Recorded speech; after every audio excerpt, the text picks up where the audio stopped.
গত পরশু আমি গেলাম ডাক্তারের চেম্বারে চিকিৎসা করার জন্য। বিশ্বাস করেন, যেই না আমি চেয়ারে বসতে যাব তার আগেই ডাক্তার বলতেছে আপনার চশমার তো পাওয়ার চেঞ্জ করা দরকার।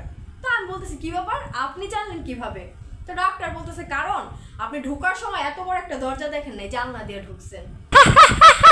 যাই হোক, তারপর বসলাম। বসার পর ডাক্তার বলতেছে আপনি রাইগে গেলে আপনার স্বামীর দিকে যেভাবে তাকান ওইভাবে আমার দিকে তাকান। আমি বললাম কেন? তো ডাক্তার বলতেছে কারণ চোখে ড্রপ দিব।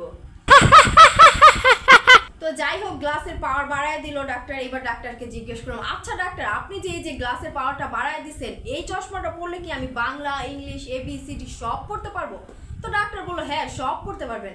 তো যাক, ডাক্তার এবার একটা কামের কাম করছে। এইবার দেখবো কোন শালায় আমার অশিক্ষিত বলে।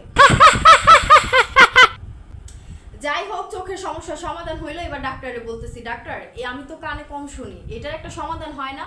তো ডাক্তার বলতেছে বলেন তো 6। তো আমি বললাম 9।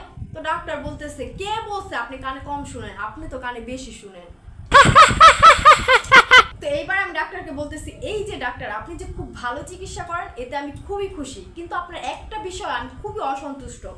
কারণ এই যে কিছুদিন আগে আমি আপনার কাছ থেকে ব্যথার মলম নিয়ে গেলাম, এই ব্যথার মলমটা আমার একদমই কাজে দেয়নি, ব্যথা আমার আরো বেড়ে গেছে। তো এইটা শোনা ডাক্তার আমার জিজ্ঞেস করতেছে কেন, মলমটা কোথায় লাগাইছেন? তো আমি আবার বললাম কেন কোথায় লাগাবো, আপনি বলছেন যেইখানে ব্যথা পাবো ওইখানে লাগাইতে। তো আমি যাই খাটের কোনায় লাগাই দিছি।